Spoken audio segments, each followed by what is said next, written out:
Hello students, welcome to Shiny Max. 10ஆம் வகுப்பு பயிற்சி 2.7ல் 3வது கொஸ்டின் பார்க்கலாம். 729, 243, 81, எக்ஸெட்ரா என்ற பெருக்கு தொடர் வரிசையின் 7வது உறுப்பை காண்க. இப்போ நம்ம 7வது உறுப்பை கண்டுபிடிக்கணும். அதாவது T7 இதோட மதிப்பை தான் கண்டுபிடிக்க போகிறோம். முதல் இந்த பெருக்கு தொடர் வரிசை இங்கே எடுத்து எழுதிக்கிட்டேன். இங்கே நம்ம T7 இதோட மதிப்பை தான் கண்டுபிடிக்கணும். ஓகேங்களா? அதுக்கு TN ஃபார்முலா தான் யூஸ் பண்ண போகிறோம். ஃபார்முலா என்னன்னா A×R n-1. பெருக்கு தொடர் வரிசைக்கு TN ஃபார்முலா இது. கூட்டு தொடர் வரிசைக்கு வேற ஃபார்முலா. ரெண்டையும் போட்டு குழப்பிடக்கூடாது. ஓகேங்களா?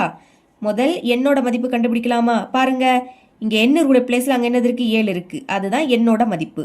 இனி A கண்டுபிடிக்கலாம். ஏயோட மதிப்பு என்னன்னா தந்திருக்க பெருக்கு தொடர் வரிசையில் உள்ள ஃபர்ஸ்ட் உறுப்பு. ஃபர்ஸ்ட் என்னது இருக்கு? 729. அடுத்து R கண்டுபிடிக்கலாம்.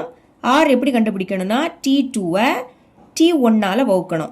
இப்போ T2 அப்படின்னா ரெண்டாவது உறுப்பு. ரெண்டாவது என்னது இருக்கு? 243 பை T1னா முதல் உறுப்பு. ஃபர்ஸ்ட் என்னது இருக்கு? 729. இப்போ 243வது வாய்ப்பாடு கேன்சல் ஆகும். ஓர் 243, 243, 243, 729. ஞாபகம் வச்சுக்கோங்க. இப்போ மேலே பாக்கி 1 இருக்கு, கீழே 3 இருக்கு. இதுதான் ஆரோட மதிப்பு. இப்போ இதில் பிரதியிடலாமா? T என்னோட மதிப்பு என்னது?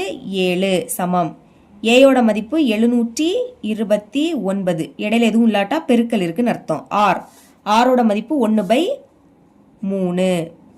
இனி அடுக்கில் என்ன இருக்கு? என்னோட மதிப்பு 7, அப்புறம் வந்த -1.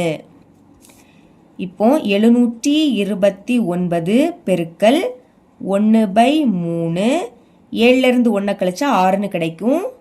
நெக்ஸ்ட் ஸ்டெப்பில் 729 பெருக்கல் அடுக்கில் 6 இருக்கு. அப்போ 1/3. இதை 6 வாட்டி எழுதணும்.